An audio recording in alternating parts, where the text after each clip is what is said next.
So how these free radicals are generated in the body? Let us see how these free radicals are generated in the body.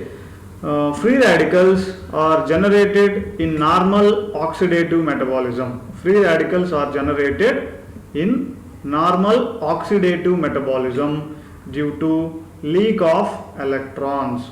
So free radicals are generated in normal oxidative metabolism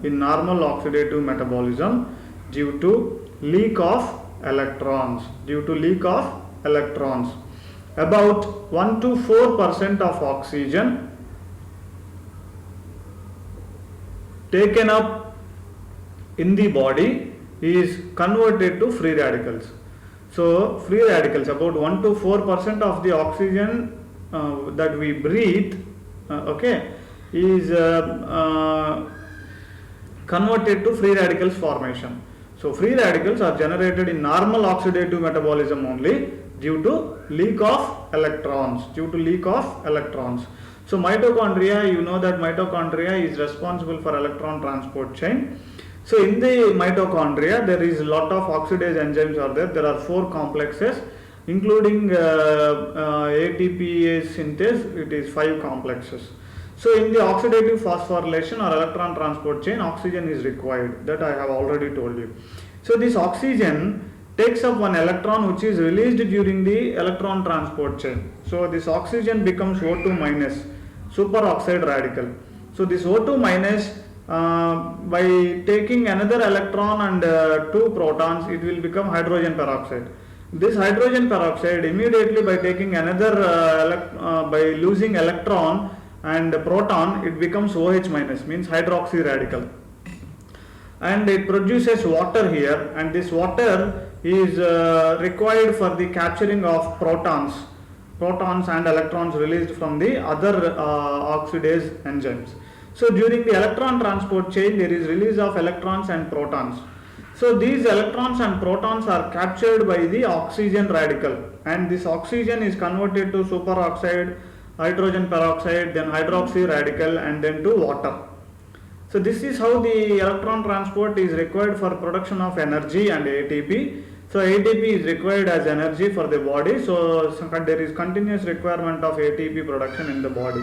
So there is continuous usage of oxygen also in the electron transport chain.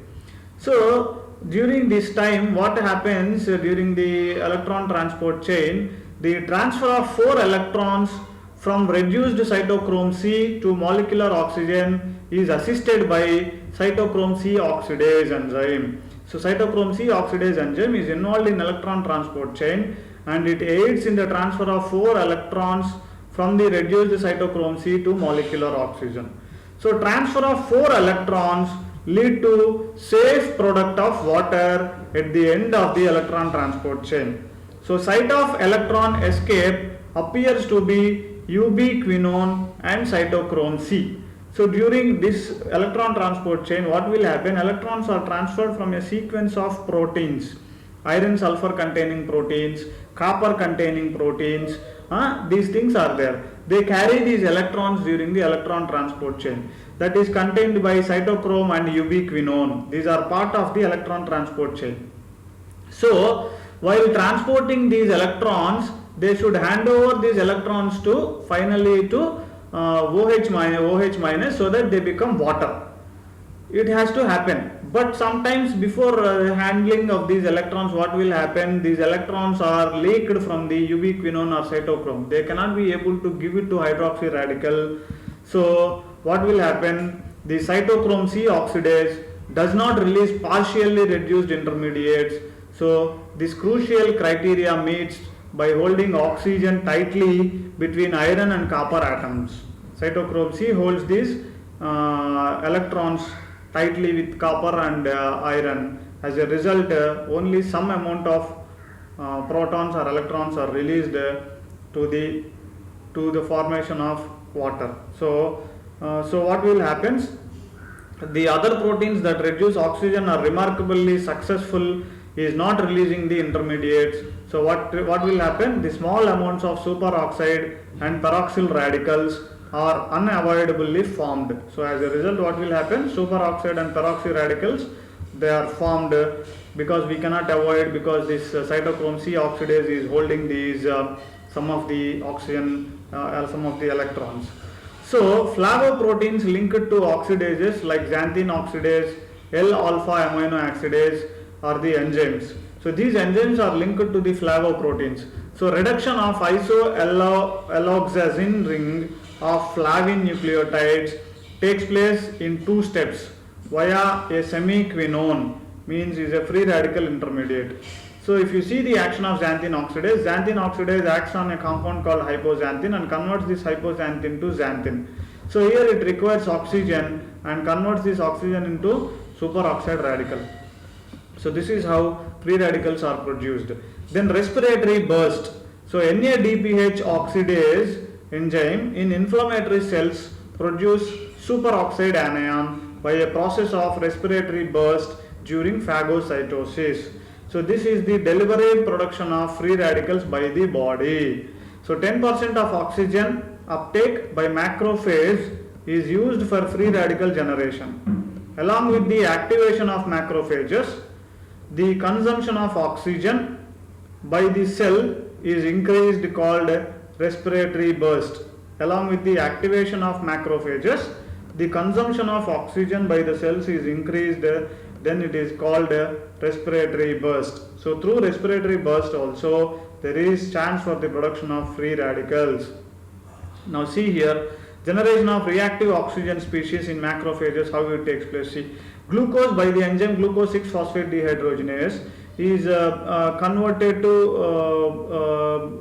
glucose by the enzyme glucose 6-phosphate dehydrogenase. It is glucose 6-phosphate is converted to glucose lactone, gluconolactone.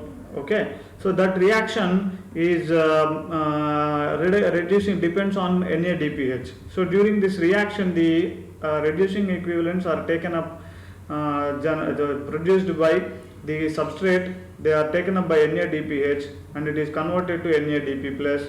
So this NADPH is also oxygen dependent. So here the protons are released, electrons are released during this reaction. So these electrons are taken up by the oxygen in the macrophage cells or WBC cells. This oxygen takes up the radical and gets converted into superoxide radical. This superoxide radical is acted by the enzyme superoxide dismutase, and superoxide dismutase converts this superoxide radical into hydrogen peroxide. Okay, so this hydrogen peroxide reacts with the chloride ions that is present in the cell by the enzyme myeloperoxidase and results in the formation of hypochlorous acid, HClO, is nothing but bleaching powder. Bleaching powder, what we call bleach, is nothing but hypochlorous acid. And the superoxide radical and hypochlorous radical, they are toxic to the bacteria. So this is how the superoxide radical and hypochlorous acid that is produced in the WBC cells can able to kill the bacteria. So this is a scavenging mechanism which we have in the macrophages or WBC cells. So these cells, they are able to produce this superoxide radical. Okay, so what will happen? So they produce this deliberate production of free radicals. So these free radicals are used to kill the microorganisms like bacteria in the body which enters. This is how the scavenging system works. So along with the activation of macrophages, the consumption of oxygen by the cell is increased. This is called as respiratory burst. So to kill the microorganisms, the respiratory burst means increase in the formation of consumption of oxygen. So damage produced by reactive oxygen species, if you see the reactive oxygen species in the cell, what they can do, they can cause protein damage. So protein is damaged means the function of the protein is lost. You know that many enzymes are protein in nature. So if the free radicals are there, they can cause damage to these enzymes. So they can cause damage to their protein structure. As a result, they become inactive. So the loss of function of protein takes place because of reactive oxygen species reaction with the enzymes or proteins. Then they act on the cell membranes. Cell membranes, there is lipids are there. These lipids, they undergo lipid peroxidation by reactive oxygen species. Reactive oxygen species in the mitochondria, they can cause damage to the mitochondria membrane. And in the nucleus, they can cause the damage to the DNA and RNA. Finally, they can cause cell death. This results in mutation and which can lead to a condition called as cancer. So that is why the reactive oxygen species are highly dangerous to the body. So they should be quenched immediately. In chronic granulomatous disease, this NADPH oxidase enzyme is absent in macrophages and neutrophils. So what will happen? This NADPH oxidase enzyme is absent means the oxygen superoxide radical is not able to regenerate by SOD action and all. So macrophages, they ingest bacteria normally but could not destroy them. So macrophages, they ingest the bacteria but they could not destroy them because the NADPH oxidase enzyme is absent. So superoxide radical and hypochlorous radicals are not formed. So bacteria will not be killed, but still it will be alive in the macrophages. Like streptococci and pneumococci, they produce hydrogen peroxide themselves. So they are destroyed by myeloperoxidase system of the macrophages. So myeloperoxidase, what it will do? It converts the hydrogen peroxide on reaction with chloride ion. It results in the formation of HOCl, hypochlorous acid. So that is what the myeloperoxidase system is doing. So some bacteria which produce hydrogen peroxide, that hydrogen peroxide is used by the myeloperoxidase enzyme in these macrophages. So they kill the macrophages. Okay. So the staphylococci being catalase positive can detoxify hydrogen peroxide in the macrophages, and they are not destroyed.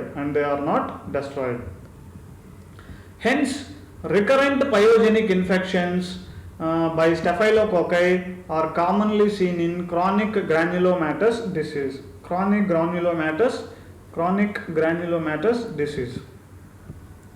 And if you see the reactions in metabolism of eicosanoids, cyclooxygenase and lipoxygenase act on arachidonic acid. Cyclooxygenase enzyme and lipoxygenase enzyme, we have seen that yesterday, formation of eicosanoids, cyclooxygenase and lipoxygenase act on arachidonic fatty acid, resulting in the formation of lipid peroxidase, which ultimately leads to the formation of superoxide. So free radicals are formed during metabolism of xenobiotics by cytochrome P450 reductase enzyme complex. So free radicals are produced during the metabolism of xenobiotics by cytochrome P450 reductase enzyme complex. And beta oxidation of very long chain fatty acids in peroxisomes produces hydrogen peroxide. So hydrogen peroxide, I told you, that is also a type of free radical. Macrophages produce nitric oxide. From Arginine by enzyme nitric oxide synthase. This is also an important antibacterial mechanism because nitric oxide is highly toxic free radical gas. This is a important vasodilator. So this nitric oxide in the body, it is produced from the amino acid arginine by the action of the enzyme nitric oxide synthase. So this is toxic to the body, it acts as a vasodilator. So production of nitric oxide is necessary for maintenance of vascular tone, platelet aggregation, neural transmission, bacterial and tumor cytotoxicity.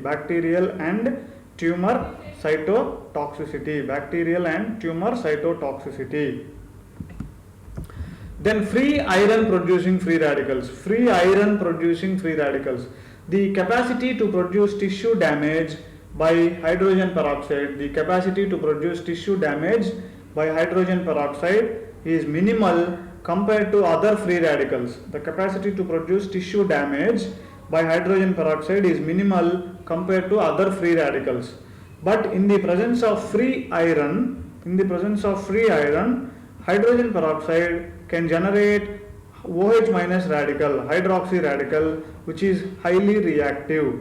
However, body iron stores is always bound to proteins in the form of transferrin or ferritin, but minimizing its catalytic role in hydroxy radical production.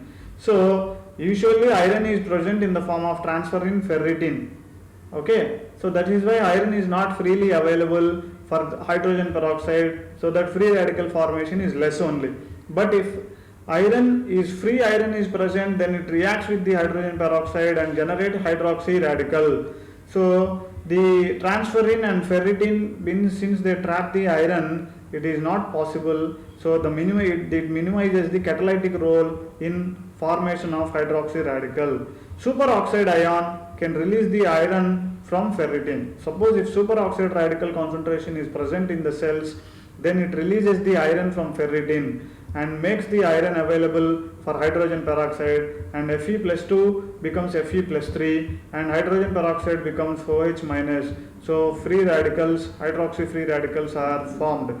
So in the presence of iron, what will happen? Oxygen and hydrogen peroxide, they also react and results in the formation of again hydroxy radicals. So free iron, if it is present in the cells, this can result in the formation of hydroxy radicals, which is a highly reactive free radical. Then ionizing radiation like UV radiation or X-rays, they damages the tissues by producing hydroxyl radicals, hydrogen peroxide and superoxide radicals in the body. Then light of appropriate wavelength can cause photolysis of oxygen to produce singlet oxygen. Singlet oxygen can also result in the formation of free radicals. Then cigarette smoking, if you see, cigarette smoking contains high concentrations of free radicals. So cigarette smoking can aggravate the production of free radicals in the body. Other toxic compounds like CCl4, carbon tetrachloride, and drugs and other inhalation of air pollutants will increase the free radical production in the body. So drugs like carbon tetrachloride or some other drugs which are present in the air causing pollution, air pollution, when you breathe such kind of compounds, polluted air, they increase the free radical formation.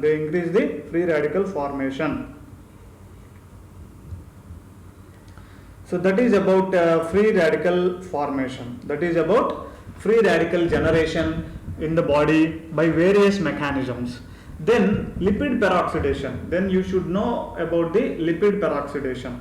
So lipid peroxidation is a complex process of auto-oxidation of membrane lipids. Lipid peroxidation is a complex process of auto-oxidation of membrane lipids which proceeds as a chain reaction.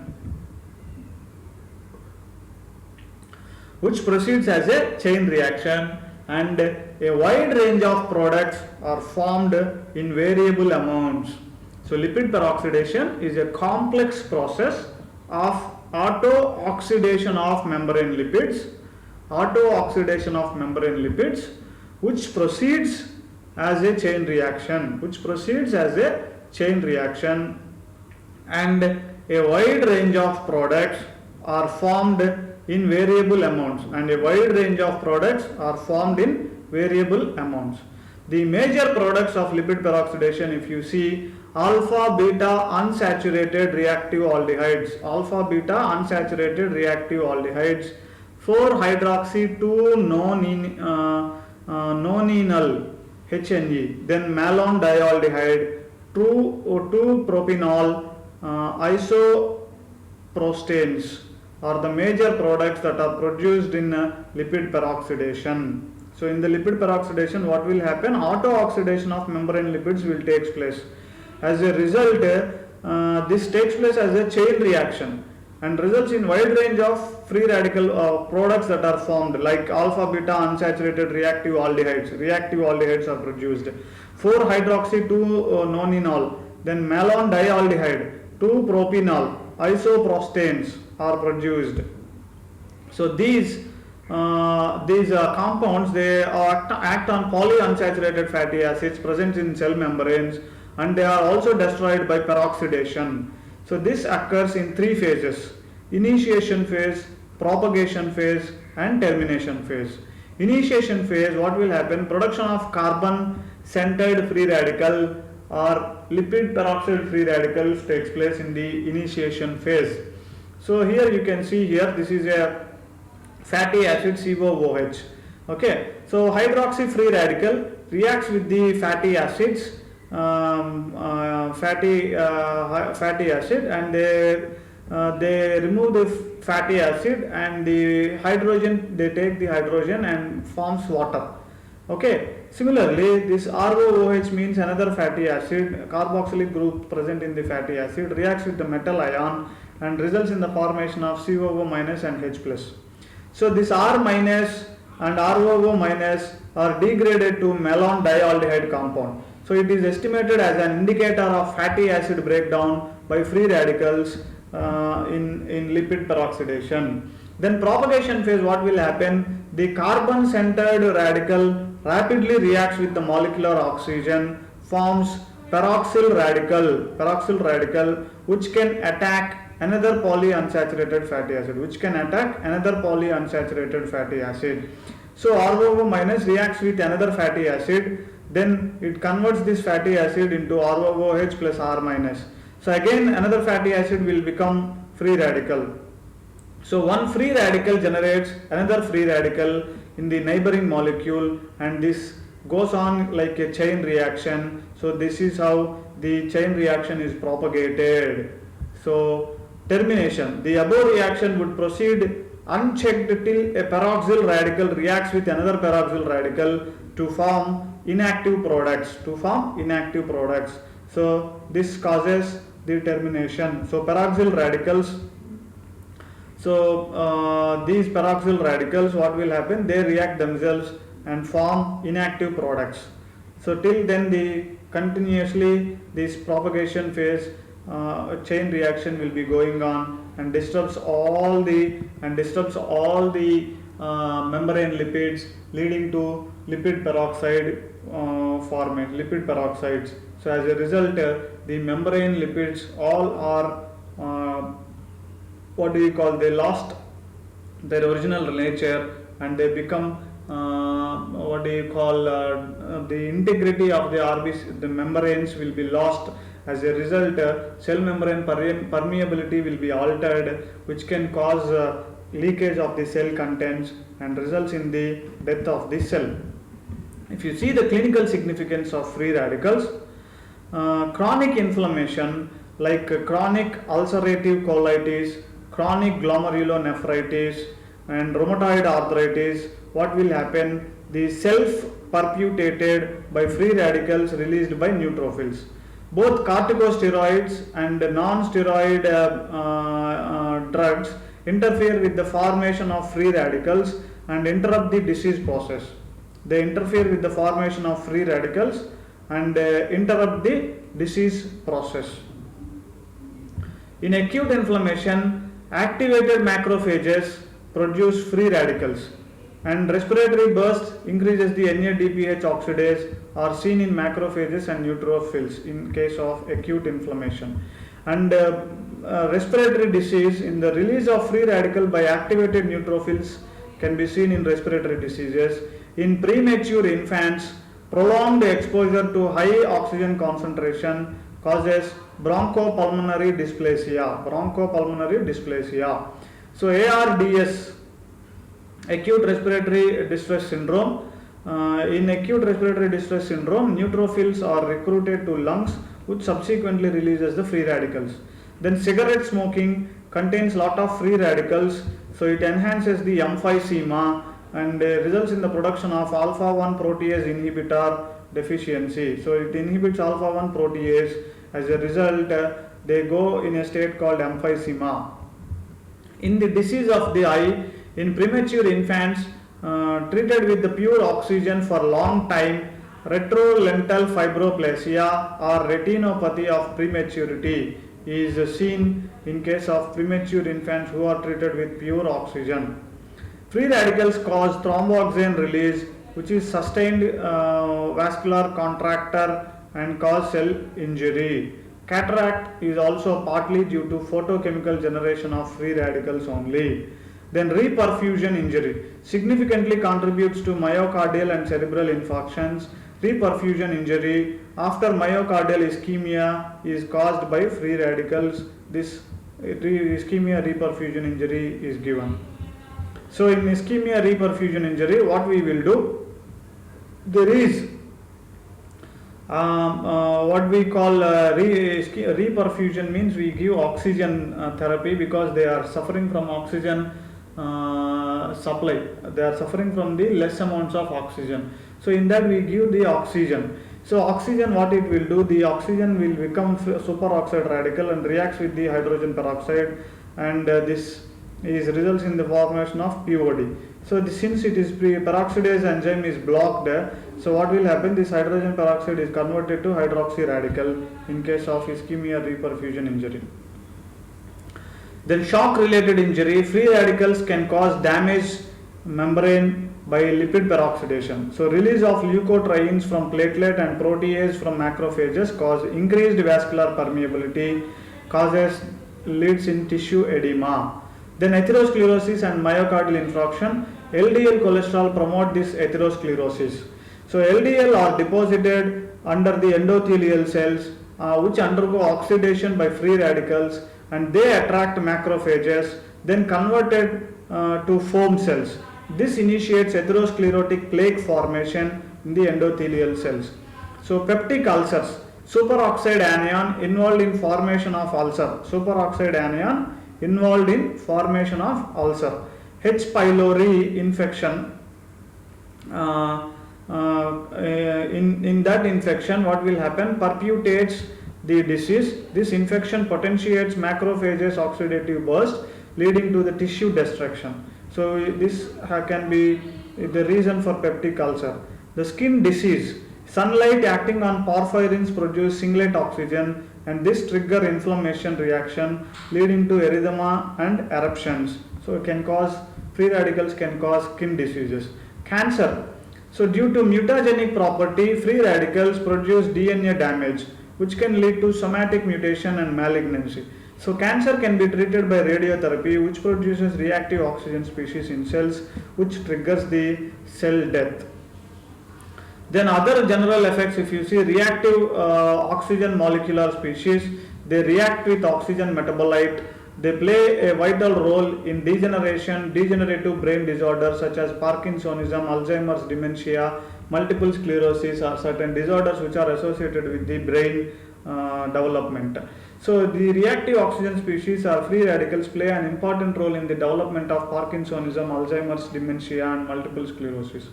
Polyunsaturated fatty acids are normal constituents of cellular and subcellular membranes. Polyunsaturated fatty acids are normal constituents of cellular and subcellular membranes.